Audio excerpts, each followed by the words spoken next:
नमस्कार मित्रों, स्वागत है आपका हमारे YouTube चैनल स्टडी ग्राफी पर। मैं हूं धर्मेंद्र गोयल और आप देख रहे हैं स्टडी ग्राफी चैनल। आपने अभी तक चैनल को सब्सक्राइब नहीं किया है तो सब्सक्राइब कर लीजिए और सब्सक्राइब करने के बाद बेल आइकन ज़रूर दबाइएगा, जिससे आपको नया वीडियो का नोटिफिकेशन प्राप्त हो सके। तो आज हम पढ़ेंगे केंद्रीय अध्यापक पात्रता परीक्षा का बाल विकास एवं शिक्षण या शिक्षा शास्त्र का भाग, जो 29 जनवरी 2012 को यह परीक्षा हुई थी। तो चलिए शुरू करते हैं। पहला प्रश्न है,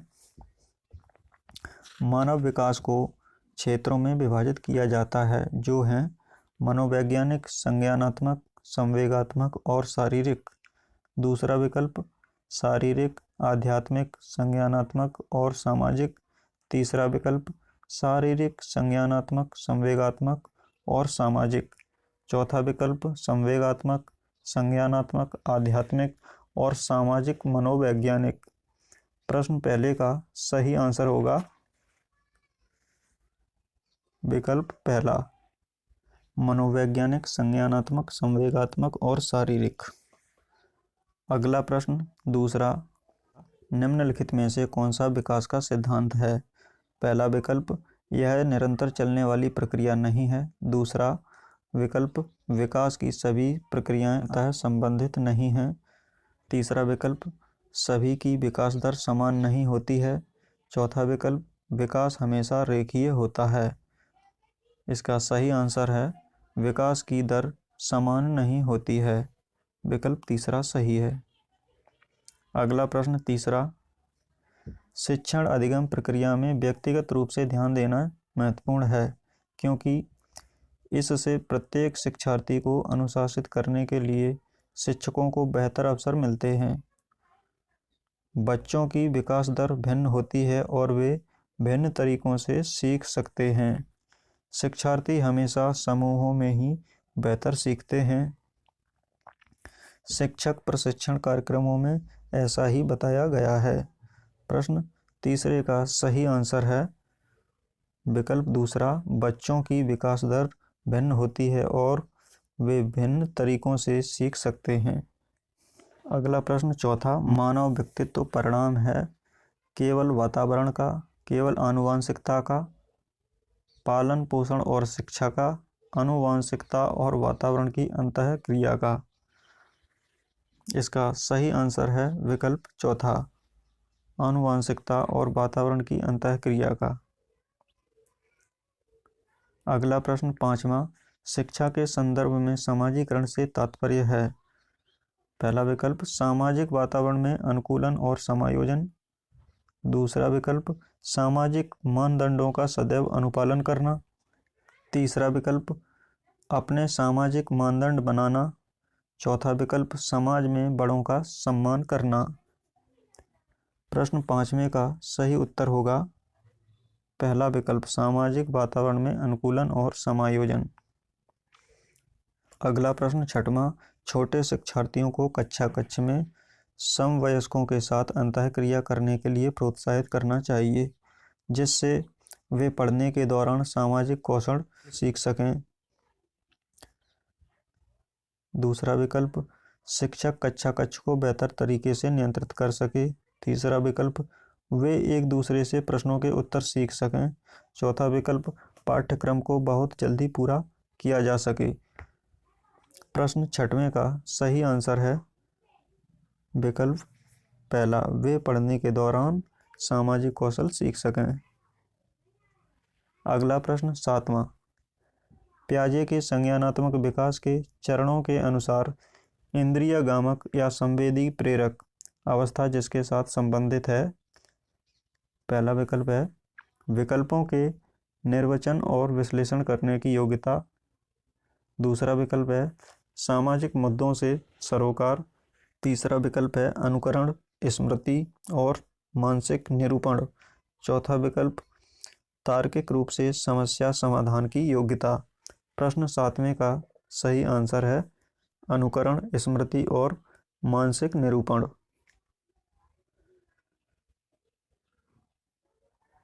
अगला प्रश्न आठवां, कोहलबर्ग के अनुसार शिक्षक बच्चों में नैतिक मूल्यों का विकास कर सकता है।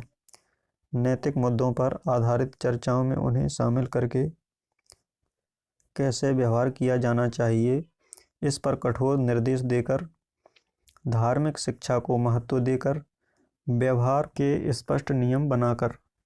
प्रश्न 8वें का सही आंसर है नैतिक मुद्दों पर आधारित चर्चाओं में उन्हें शामिल करके। विकल्प पहला सही है।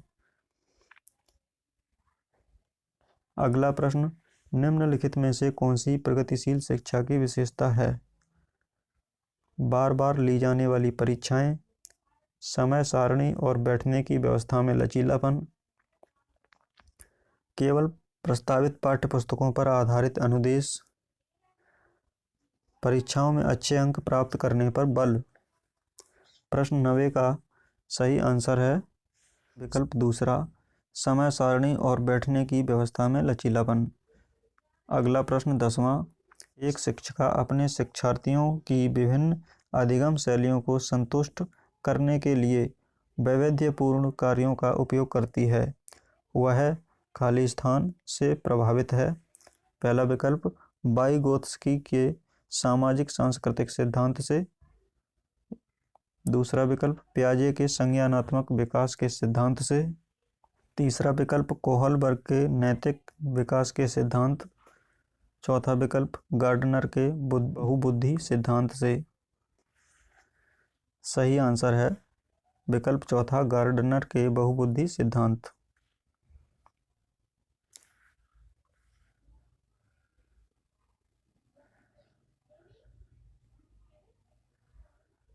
अगला प्रश्न है 11वां, वाइगोत्स्की बच्चों के सीखने में निम्नलिखित में से किस कारक की महत्वपूर्ण भूमिका पर बल देते हैं? शारीरिक, सामाजिक, आनुवंशिक, नैतिक। प्रश्न 11वें का सही आंसर है सामाजिक। अगला प्रश्न 12वां, राज्य स्तर की एक एकल गायन प्रतियोगिता के लिए विद्यार्थियों को तैयार करते समय एक विद्यालय लड़कियों को वरीयता देता है। यह दर्शाता है प्रगतिशील चिंतन, लैंगिक पूर्वाग्रह, वैश्विक प्रवृत्तियाँ, प्रयोजनात्मक उपागम। प्रश्न 12वें का सही उत्तर है लैंगिक पूर्वाग्रह।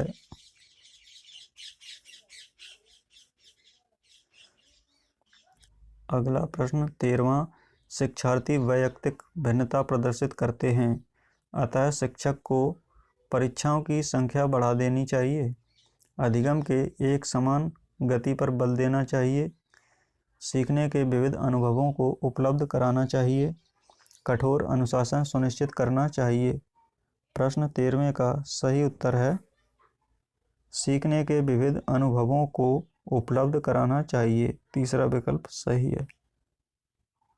अगला प्रश्न 14वां, विद्यालय आधारित आकलन मुख्य रूप से किस सिद्धांत पर आधारित होता है? विकल्प पहला, विद्यालय बाह्य परीक्षा निकायों की अपेक्षा ज़्यादा सक्षम है। विकल्प दूसरा, आकलन बहुत किफ़ायती होना चाहिए। तीसरा विकल्प, बाह्य परीक्षकों की अपेक्षा शिक्षक अपने शिक्षार्थियों की क्षमताओं को बेहतर जानते हैं। चौथा विकल्प, किसी भी कीमत पर विद्यार्थियों को अच्छे ग्रेड मिलने चाहिए। प्रश्न 14 का सही आंसर है विकल्प तीसरा, बाह्य परीक्षकों की अपेक्षा शिक्षक अपने शिक्षार्थियों की क्षमताओं को बेहतर जानते हैं। अगला प्रश्न 15वां, निम्नलिखित में से कौन सा वस्तुनिष्ठ प्रश्न है? सत्य या असत्य, निबंधात्मक प्रश्न, लघु उत्तरात्मक प्रश्न, मुक्त उत्तर वाला प्रश्न। प्रश्न 15वें का सही आंसर है सत्य या असत्य। अगला प्रश्न 16वां, समावेशी शिक्षा तथ्यों की शिक्षा मतारोपण से संबंधित है, हाशिए पर स्थित वर्गों से शिक्षकों को सम्मानित करने से संबंधित है। तीसरा विकल्प, कक्षा से विविधता का उत्सव बनाती है। चौथा विकल्प, दाखिले संबंधी कठोर प्रक्रियाओं को बढ़ावा देती है। प्रश्न 16वें का सही उत्तर है विकल्प पहला तथ्यों की शिक्षा मतारोपण से संबंधित है।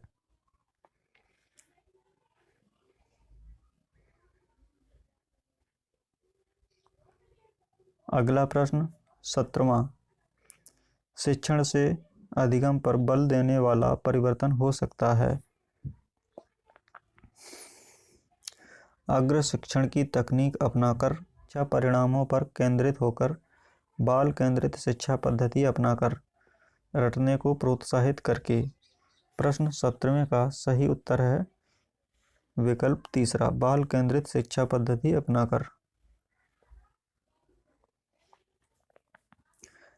अगला प्रश्न 18वां, जब एक निर्योग्य बच्चा पहली बार विद्यालय जाता है तो शिक्षक को क्या करना चाहिए?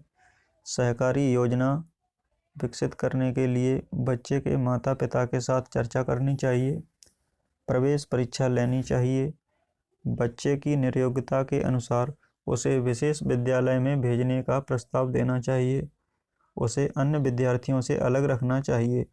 प्रश्न 18वें का सही उत्तर है विकल्प तीसरा, बच्चे की निर्योग्यता के अनुसार उसे विशेष विद्यालय में भेजने का प्रस्ताव देना चाहिए।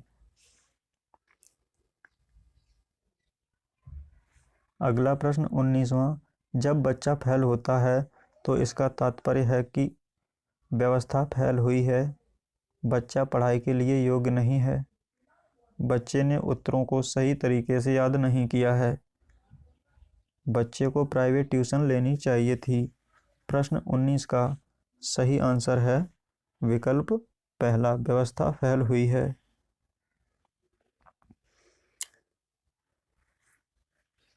अगला प्रश्न 20वां, बीजों का अंकुरण संकल्पना के शिक्षण की सबसे प्रभावी पद्धति है। बीज की वृद्धि के चित्र दिखाना, विस्तृत व्याख्या करना, विद्यार्थियों द्वारा पौधे के बीज बोना और उसके अंकुरण के चरणों का अवलोकन करना, श्यामपट्ट पर चित्र बनाना और वर्णन करना। प्रश्न 20 का सही आंसर है विकल्प तीसरा, विद्यार्थियों द्वारा पौधों के बीज बोना और उसके अंकुरण के चरणों का अवलोकन करना।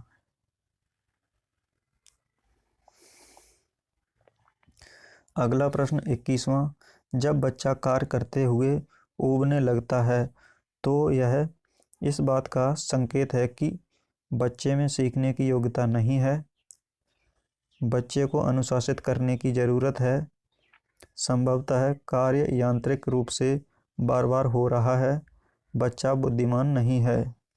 प्रश्न 21 का सही आंसर है विकल्प तीसरा, संभवतः कार्य यांत्रिक रूप से बार बार हो रहा है। अगला प्रश्न 22वां, निम्नलिखित में से कौन सा सीखने का क्षेत्र है? आध्यात्मिक, व्यावसायिक, अनुभविक, भावनात्मक। प्रश्न 22 का सही आंसर है विकल्प तीसरा, अनुभविक। अगला प्रश्न 23वां, निम्नलिखित में से कौन सी समस्या समाधान की वैज्ञानिक पद्धति का पहला चरण है? प्रासंगिक जानकारी को एकत्रित करना,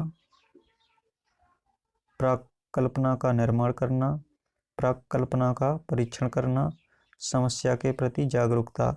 प्रश्न 23 का सही आंसर है विकल्प चौथा, समस्या के प्रति जागरूकता। अगला प्रश्न 24वां, प्रायः शिक्षार्थियों की त्रुटियां खाली स्थान की ओर संकेत करती हैं। सीखने की अनुपस्थिति, शिक्षार्थियों के सामाजिक आर्थिक स्तर, वे कैसे सीखते हैं, यांत्रिक अभ्यास की आवश्यकता। प्रश्न 24 का सही आंसर है यांत्रिक अभ्यास की आवश्यकता, विकल्प चौथा सही है।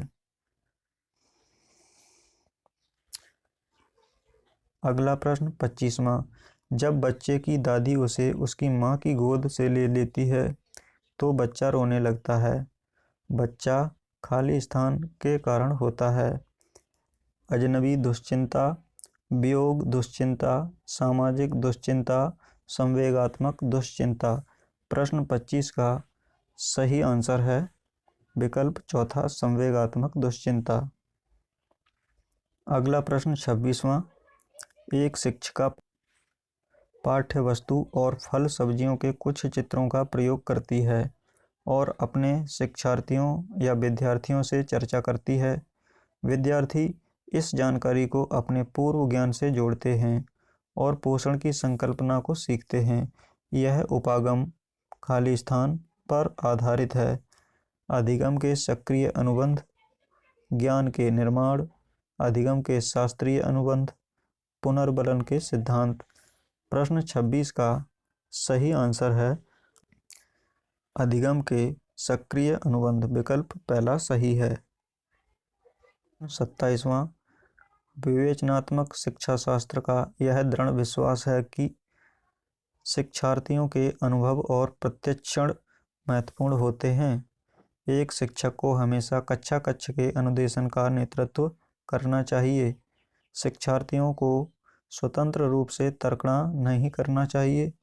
बच्चे स्कूल से बाहर क्या सीखते हैं यह अप्रासंगिक है। प्रश्न 27 का सही आंसर है विकल्प पहला, शिक्षार्थियों के अनुभव और प्रत्यक्षण महत्वपूर्ण होते हैं।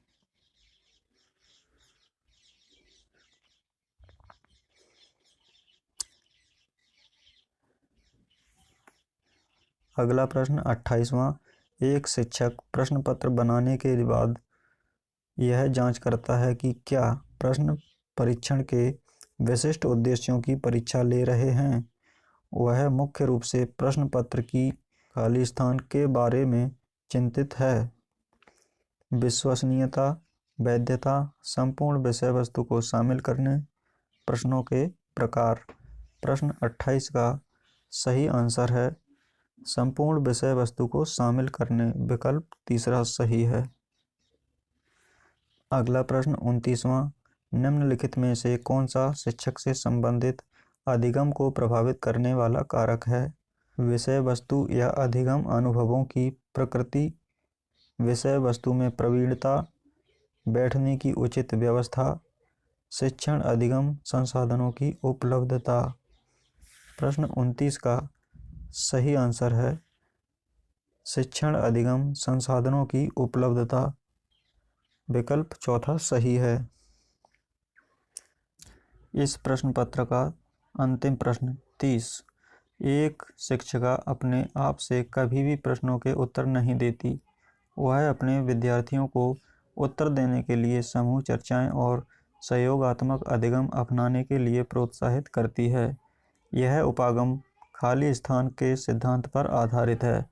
विकल्प पहला सीखने की तत्परता, विकल्प दूसरा सक्रिय भागीदारिता, विकल्प तीसरा अनुदेशात्मक सामग्री के उचित संगठन, विकल्प चौथा अच्छा उदाहरण प्रस्तुत करना और भूमिका प्रतिरूप बनाना। प्रश्न 30 का सही उत्तर है विकल्प चौथा अच्छा उदाहरण प्रस्तुत करना और भूमिका प्रतिरूप बनाना। तो दोस्तों यहाँ हमारे 30 प्रश्न पूरे होते हैं। यह पूरा प्रश्न पत्र मैंने हल कराया। प्रीवियस ईयर का पेपर आपने देखा जो 29 जनवरी 2012 को लिया गया था। ये बाल विकास एवं शिक्षण शास्त्र से संबंधित है। अभी तक आपने चैनल को सब्सक्राइब नहीं किया है तो चैनल को सब्सक्राइब कीजिए और बेल आइकन ज़रूर दबाइएगा, जिससे आपको नया वीडियो अपलोड होने पर तुरंत नोटिफिकेशन प्राप्त हो सके। वीडियो देखने के लिए आपका बहुत बहुत धन्यवाद। Thank you.